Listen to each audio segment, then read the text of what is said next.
De retour à Tout savoir. Écoutez, comme j'ai dit, on va parler de guérison de l'âme avec Diana Navarro de la Nouvelle Acropole d'Ottawa. Et Diana se posait la question de savoir si on pouvait faire participer les jeunes qui sont ici, mais je pense qu'on va se concentrer sur nous parce que moi, j'ai besoin de guérison. J'ai besoin de guérison. D'accord.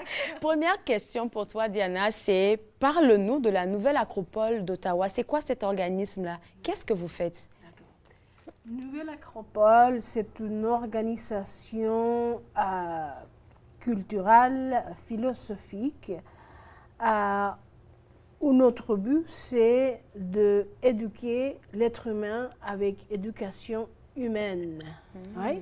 Pas académique. Pourquoi est-ce qu'on veut faire ça? On a tous, comme être humain, une responsabilité et un vouloir avoir un meilleur monde. Donc, à travers de l'éducation individuelle, on veut bâtir un monde nouveau et meilleur. Oui. Mais ça prend l'éducation. Oui. Donc, une personne à la fois. Une personne à la fois. Donc, nos volets d'action, c'est évidemment la philosophie pour pouvoir donner cette éducation, mais aussi la culture et y aller dans la racine des cultures et comprendre qu'est-ce que c'est culture. Et aussi, pour mettre tout ça en pratique, on a le volontariat. Okay. Mais le volontariat arrive seulement lorsqu'on prend l'engagement de s'éduquer humainement pour pouvoir mettre des choses en pratique. Donc, la philosophie qu'on donne, c'est pour être mis en pratique, pas pour rester avec dans la tête. OK, donc c'est vraiment des discussions constructives. Et quand tu parles d'éducation humaine, ça me ramène à ce que moi j'appelle l'intelligence émotionnelle aussi. Parce que pour avoir un monde meilleur, il faut déjà que toi-même, tu sois bien avec toi. Oui. Sinon, tu n'auras pas de bonnes relations avec d'autres personnes. C'est ça, c'est ça. Donc, ça passe, évidemment, ça. Il y a une partie de l'éducation, c'est émotionnel, mais ça va au-delà de ça. C'est physique. Physique, oui.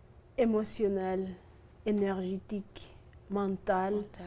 Et pour ceux qui s'adhèrent à ça ou qui comprennent ça, c'est de comprendre qu'on a une autre dimension plus haut spirituelle. Que ça. On peut l'appeler spirituel, des autres l'appellent mental, plus élevé, comme tu veux, mais c'est une autre dimension plus haut qui nous élève, ou qu'on a la capacité d'élever comme être humain. OK. Avant de rentrer dans notre sujet d'aujourd'hui, j'ai envie de te demander comment vous fonctionnez à la Nouvelle Acropole d'Ottawa. Je sais que c'est fait par des bénévoles. Donc, 100%. 100%. Vous vous rencontrez à chaque jour, à chaque semaine? Comment vous fonctionnez? Donc, ce qu'on fait, d'ailleurs, je suis content. Oh, Andrea nous a appelé, c'est bravo! Hey, parce que maintenant, en printemps, on va ouvrir un groupe, on a une série des ateliers. Okay. C'est 16 ateliers, donc 16 semaines. Et on commence avec ça. On commence avec la philosophie de l'Orient et l'Occident.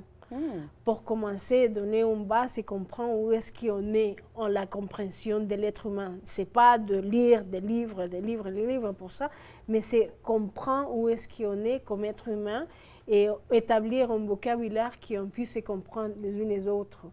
Après ça, on a des différents groupes, de différents niveaux de compréhension qu'on se rencontre une fois par semaine pour des cours, une fois ou 2 fois par semaine pour des travaux bénévoles qu'on fait dans notre école et dans la communauté. D'accord. Alors, aujourd'hui, tu m'as donné le choix entre 2 sujets.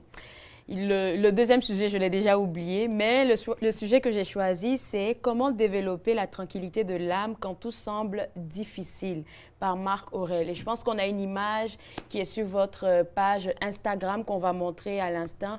Et quand on parle de développer la tranquillité de l'âme, Diana, qu'est-ce que ça veut dire pour toi? Justement, c'était ça ma question. Pour vous, OK. Qu'est-ce que c'est pour vous? Qu'est-ce qui évoque en toi, parce qu'on ne peut pas les faire participer. Qu'est-ce qui vaut contre toi? Ça, tranquillité de l'âme. Qu'est-ce que ça veut dire, ça? Je veux dire simplement que ça serait la paix. La paix. Oui, la paix avec moi, la paix avec mes émotions, ça serait ça. Ah, intéressant, tu vois. Donc, oui, tout à fait.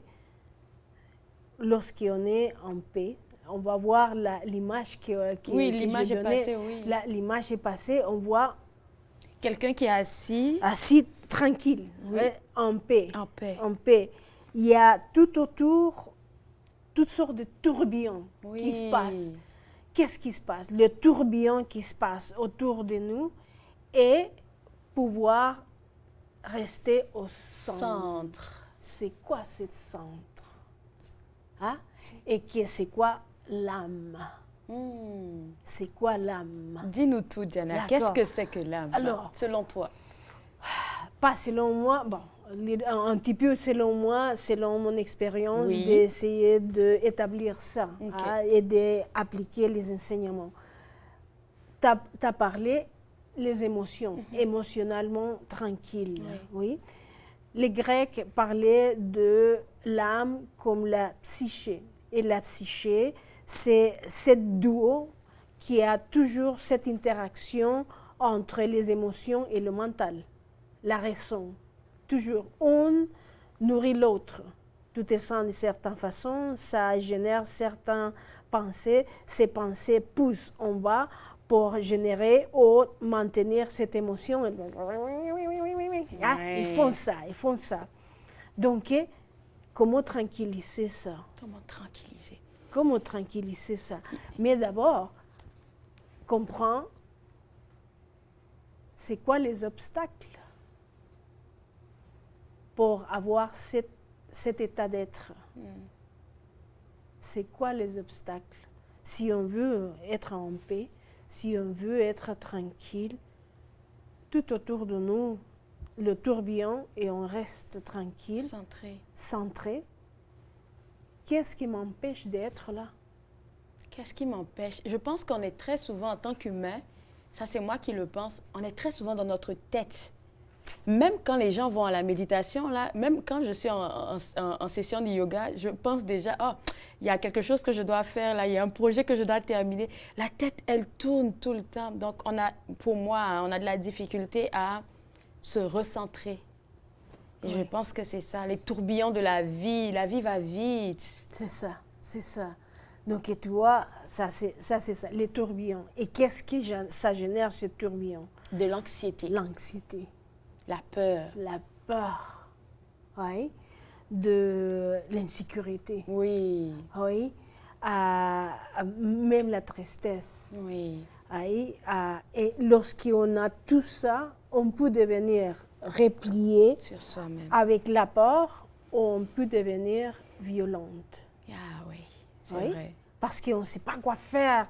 Il faut faire sortir cette énergie de quelque façon et ça sort de façon déformée, donc violente. Oui, tu vois? Donc, à comprendre. D'accord, ça c'est les obstacles. Qu'est-ce qu'on fait? Qu'est-ce qu'on fait? C'est là la partie qui est plus intéressante que j'attends. Qu'est-ce qu'on fait pour tranquilliser l'âme quand il y a tout ce tourbillon là autour de nous? Et ça tombe bien que ce soit un lundi, parce que les lundis, souvent, c'est comme go, go, go, go, go. C'est ça. Donc, comment on fait pour avoir cette tranquillité de l'âme là? Il va falloir voir... partie de ça. Certainement, on a les minutes qu'on a, mais partie de ça. De comprendre des lois, il y a des lois universelles. Si on comprend les lois universelles, on va pouvoir naviguer avec, en lieu d'être nué par. D'accord? Donc, il y a des lois universelles. On est lié, qu'on le sache ou pas, à des choses plus grand que nous-mêmes. Oui.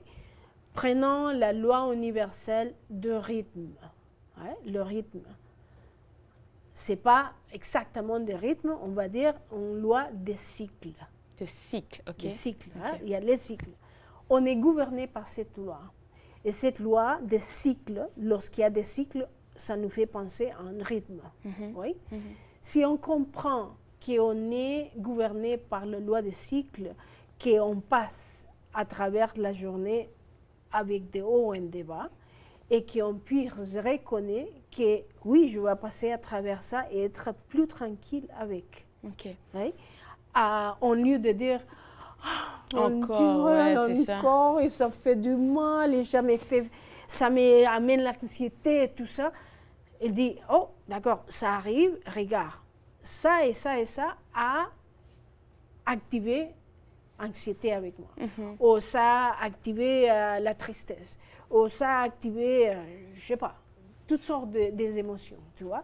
Donc, nos émotions passent pour être gouvernées par ça, mais si on a une autre activation, oui. une autre façon de voir, donc Marc Aurèle, les stoïciens, ouais, normalement on parle des stoïciens et on parle peut-être que les stoïciens, Oui. et Ils sont très carrés. Oui, mais pas vraiment. Pas vraiment. C'est une déformation moderne de qu'est-ce que c'est les stoïciens. Stoïcien, c'est la joie, c'est la douceur. Tu rigoles avec comme un stoïcien. Donc, qu'est-ce qui se passe? Donc, les stoïciens disent, d'accord, ça arrive en situation qui crée normalement en moi l'anxiété. C'est moi. Qu'est-ce que je peux contrôler et pas contrôler? Tu vois? À quoi est-ce que j'ai pouvoir? J'ai le pouvoir de faire des choses et d'autres, je ne peux pas. Ouais. Les choses qui sont extérieures à moi, je ne contrôle pas. Donc, il y a une petite astuce pratico-pratique. Tu fais une liste dans une situation qui était ras-le-bol et tu ne sais pas quoi faire. Hein? Tu fais une liste. Qu'est-ce que ça dépend de moi? Qu'est-ce que ça dépend pas de moi? Okay. Hein? Tu passes à travers ça et ça te dit, tiens, ça je peux faire. Ça je ne peux pas faire. Accepter, c'est que ça ne dépend pas de toi. Écoute, Diana, je vais te garder avec moi. On va terminer l'émission ensemble parce qu'on va faire un récapitulatif. Tu as donné de très bons points sur lesquels j'ai envie de revenir. Et vous aussi, j'espère que vous...